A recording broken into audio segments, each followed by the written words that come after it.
First of all, no, before I start, kamusta yung prayer time nyo during kanina, no? Kamusta? Were you able to realize yung past actions nyo na nagkaroon ng effect, no? Good or bad towards other people? Meron ba? I hope you were able to, no? So, I have a question ulit. Marami akong tanong sa inyo ngayong oras na ito. Have you ever felt that you are too broken to love? Yung mga broken-hearted dyan, taas kamay. Ala, mga mapagpanggap. Sino dito, no, yung sa tingin nila that they are too sinful to come home, no? Sino dito yung takot, no? Too ashamed to look God in the eye. Kasi may nagawa silang mali. Honest sila. Salamat. Pero alam niyo ba na we live in a world that often measures our worth by perfection. Kung ano lang yung maiaambag natin sa buhay ng iba. Kung gaano tayo ka-successful, kung gaano tayo kalakas mag-appear, no? Pero, si God, He sees us differently. He sees yung puso natin. Kung anong kulay ng puso natin. Is it broken? Is it full? Is it whole? Color black ba yung puso mo? Kasi ang sama-sama lagi na nasa puso mo. Or is it red? Na puno ng pag-ibig? Or is it white? Na neutral? Even in our lowest moments, He sees us. No? Even in our mess. And He is whispering something deep, no? Something powerful. Sinasabi niya na, you are my hope. So, good morning sa inyong lahat, no? I am John Luis Valencia. You can just call me Kuya L1. And I know, nasawa na kayo sa akin kahapon. Pero, please bear with me, no? Saglit lang to. So, I am a Verbum Dei Youth Missionary Disciple from Quezon City. And I am really happy to be here with you all. Bakit? Kasi I want to speak to those who feel unworthy, who feel tired, who feel unsure. Yung mga broken-hearted dyan, kayo gusto kong kausap. To those people, no, na carrying regrets, carrying shame, no? Carrying silence. Bakit? Kasi I want to remind you that no matter how far you've fallen, no matter what you've done, God is always here, no, ready to pick us up. Kasi His mercy is greater than any mistake. And right now, He is calling you, no, to a new beginning. So kanina, si Kuya Gab, I agree to everything na sinabi niya, except the part na he is cute. Charot lang, oy. Mamaya magalit sa akin yan. So, ayan, no? Sabi ni Kuya Gab that we have that Jesus potential, no? We have that capacity to be a person of hope or a person of despair. We have the capacity, no, to lead people in new beginning, in greatness, or we can lead them into despair, into brokenness, no? And we can make decisions that can be of help to them, or that can either hurt them. So, sino ka dun? Ikaw ba yung makakatulong or makakasakit pa? Sino yung mga mapanakit? Dami nyo, ah. So, at this moment, I want to share with you a message of hope. A message of restoration and joy. No? A message that reminds us that God's deep love and His desire to transform our lives. Ready na ba kayong magbago? I hope oo, no? So, let us open our hearts to His Word, no? To His merciful love. And I invite all of you, no, to really listen, no, to His voice. So many times, no, we find ourselves broken, lost, and burdened by the weight of our own sin and in suffering. We may feel that we are unworthy of God's love, and sometimes we tend to hide and run away from Him kasi nga may nagawa tayong kasalanan. So, naranasan niyo na ba yun? Na may nagawa kayong kasalanan or may nagawa kayong mali and you don't have the courage para harapin yun. So, you isolate yourself. Nagtatago ka, no? Para di nila malaman na may nagawa kang mali or para hindi ka nila mahusgahan. Ako, one time, I was doing something good sa bahay. Pero at the end, it's bad pala. Kasi naghuhugas ako ng pinggan, no? Naghuhugas ako ng masangkapan sa kusina. And ayun na, patapos na ako. Nahugasan ko na yung mga kaldero. And then, nilagay ko na siya sa lagayan, sa shelf, no? Ito lang yung lababo namin, and then ito yung shelf. So, nilagay ko yung kaldero sa taas, tapos balik ulit sa lababo. Tapos, nalaglag yung kaldero sa ulo ko. And then nag-bounce doon sa sa gripo. And hindi ko paglingon ko doon sa lababo, sira na yung gripo. So, I didn't check yung ulo ko kung may bukol ba or may putok ba. Ang chinek ko talaga, nag-focus talaga ako doon sa gripo kasi nasira. Tapos ang sabi ko, ala, lagot na naman ako sa tatay ko nito. Around 5:30 p.m. na noon, pauwi na si Papa.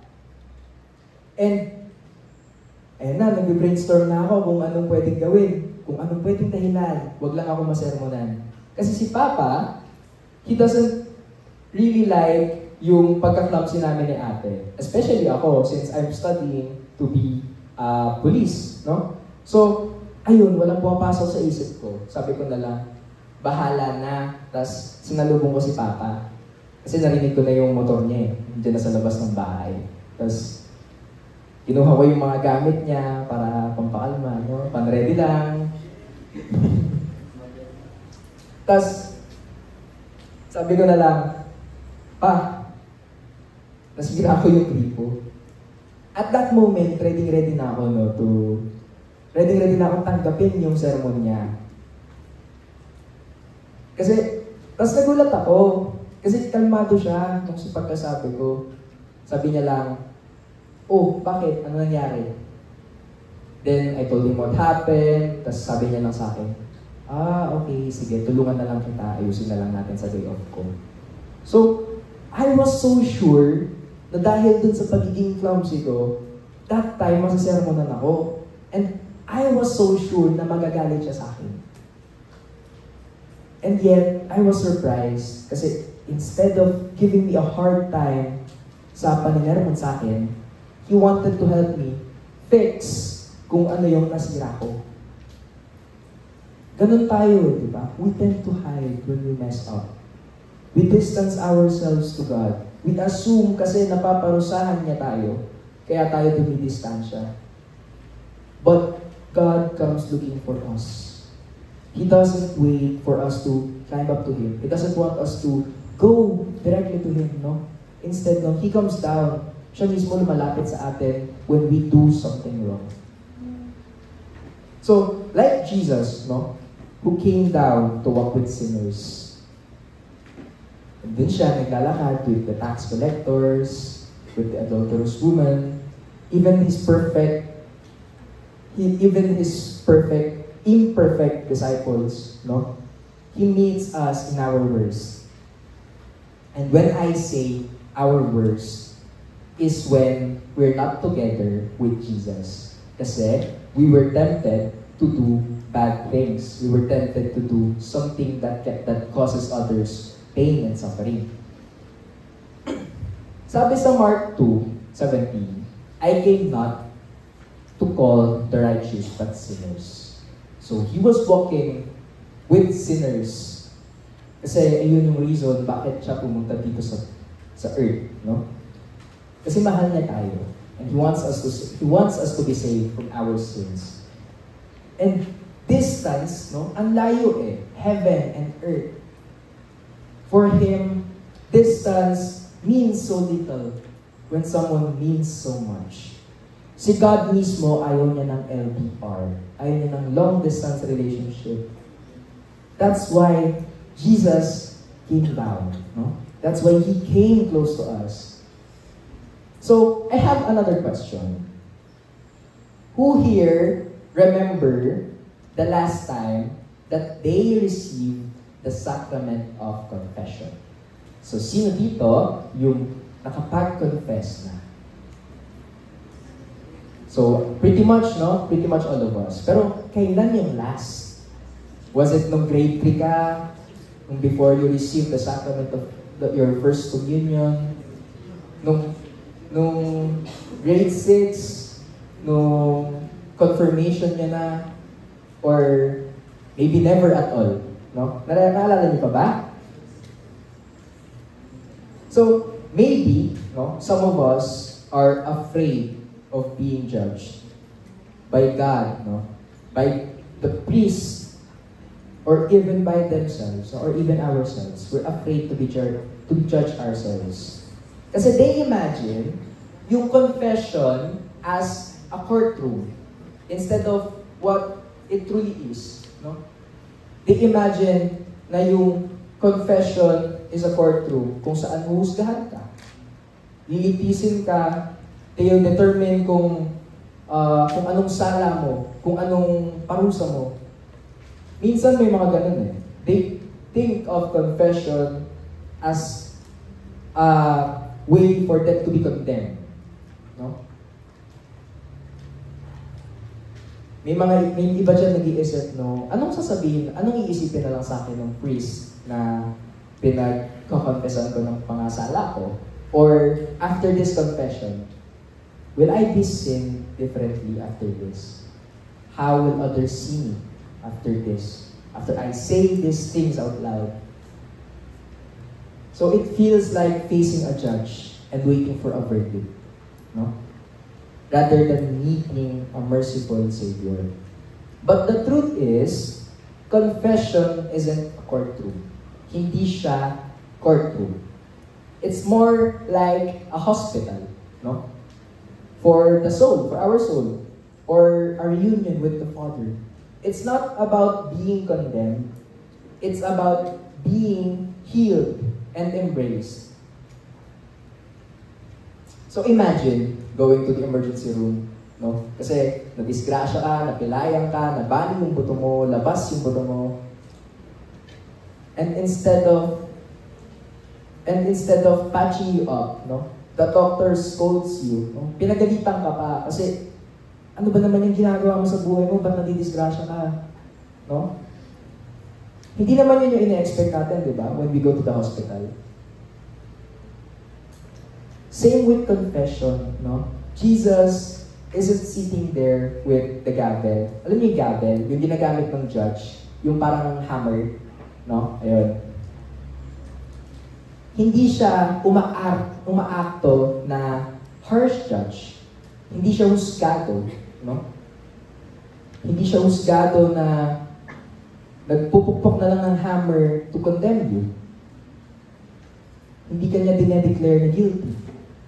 Instead, he is like a loving doctor or a forgiving parent.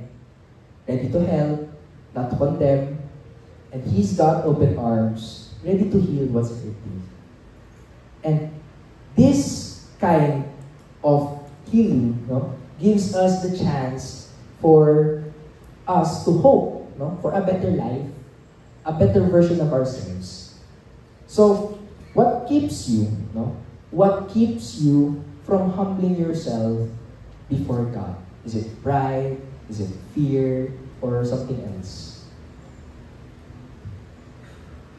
Ako, I remember this one time na I received the sacrament of confession. Kasi there was that time that I have been so full of anger, no? Towards myself, towards my family, towards my friends, to even God, no?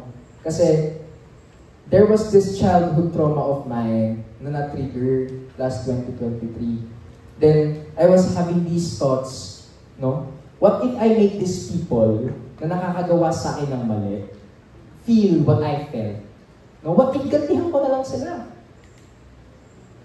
Ang nasa isip ko lang is just to seek revenge. No? To say to them what they are saying to me. There was a time, no? There was this point that I kept on questioning Him. Lord, bakit naman ganito?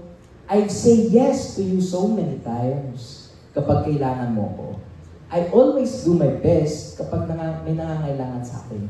But why do I feel this way? Why do I suffer? Sinusunod ko naman yung mga bagay na pinapagawa mo sa akin, pero bakit ganito? Nagsasuffer ako. There were days, weeks, na di ako makatulog sa sobrang gulo ng isip ko at dahil sa sakit na nararamdaman ko. Then si Pads, no? Si Padre, he started talking, no? Nung nasa confession ako.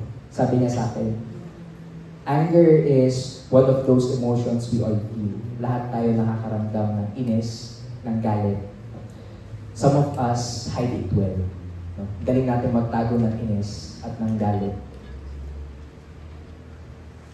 Pero yung iba, they explode with anger. And some, just let it simmer quietly. Binevent out lang nila ng dahan-dahan. But one thing is for sure, no? If you don't deal with it, it starts to deal with you. You see, kasi anger isn't always bad. Si Jesus nga, di ba, nagagalit pa? Remember when He flipped the tables in the temple? Pero, here's the thing. Yung anger ni Jesus was rooted in love, in justice, and in truth. Our anger, or my anger on the other hand, often comes from pain, no? From pride, from fear, or from wounds we haven't let God heal yet.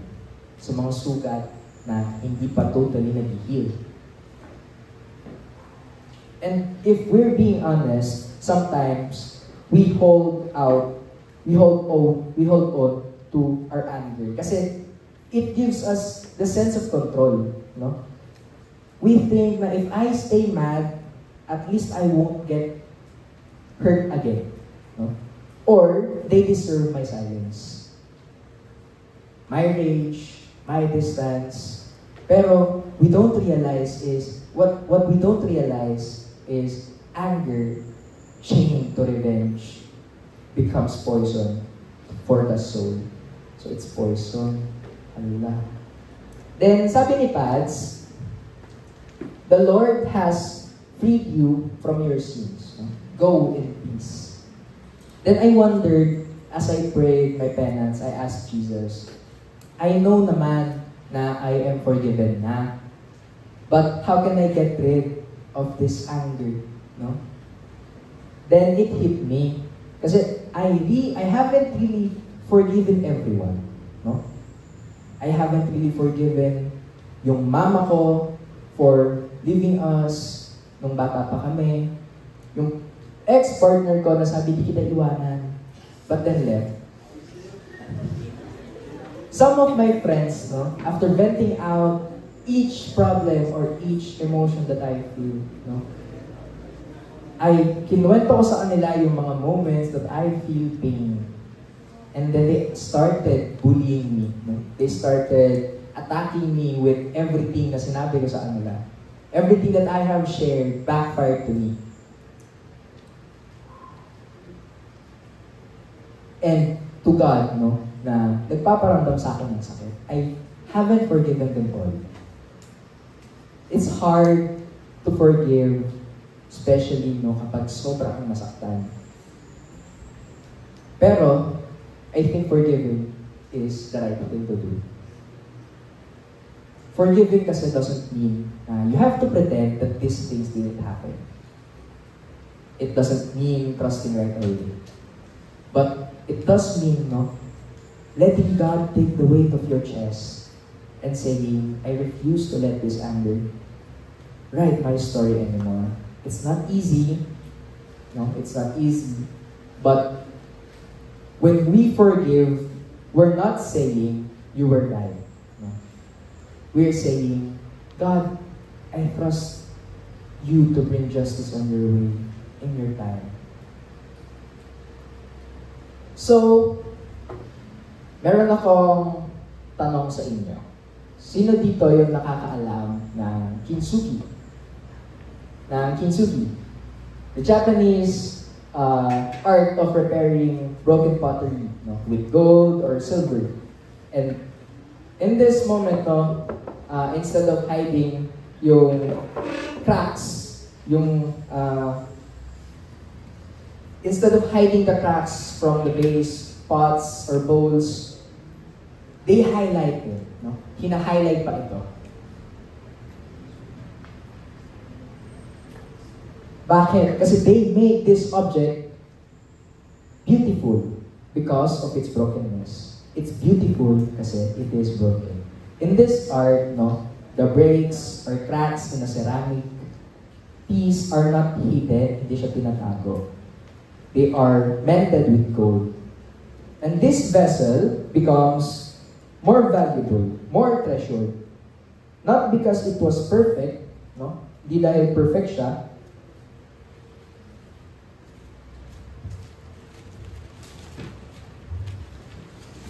Ayan. Diba? It's simple, maganda, pero hindi yun yung nagpapaganda sa kanya. Hindi dahil buo siya, maganda siya. But,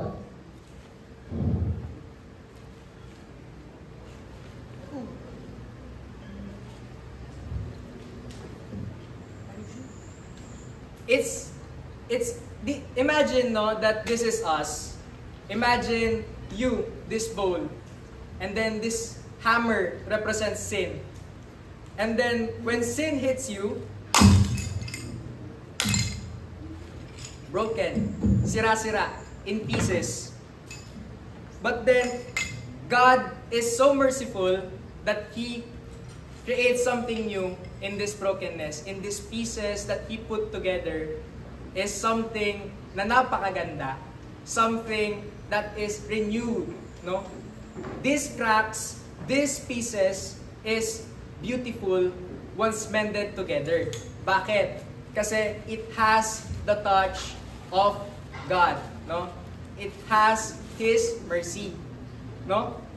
It's beautiful kasi He touched us with His merciful love. It's beautiful kasi He is mending us into something new.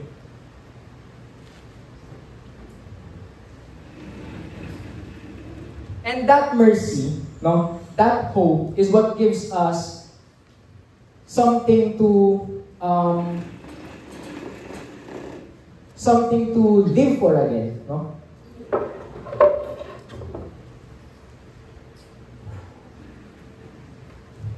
That love is given to us para umasa, kasi siya mismo nagsasabi sa atin na you are my hope. Hindi porke nagkasala ka, wala ka ng pag-asa. Hindi porke super lala ng nagawa mo, di ka na makakabawi. No? Sabi nga ni God, no, He knows and He says na may pag-asa ka pa at pag-asa kita. Terence! Hoping ka pa rin ba?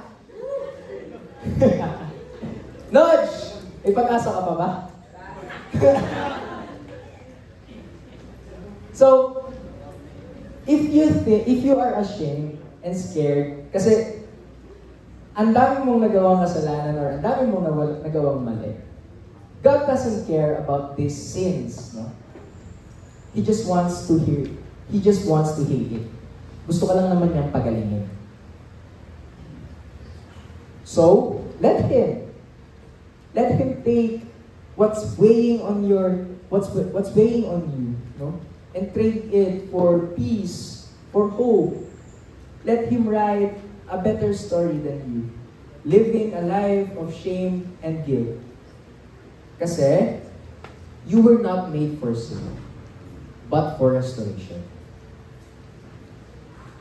You were not made to carry pain or suffering, but to be carried by His mercy. So, in this moment, I'd like to invite all of you to reflect on these questions.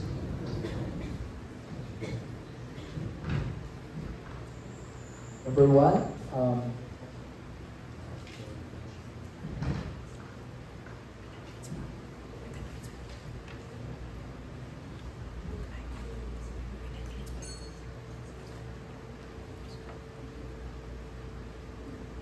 so thank you for listening, everyone.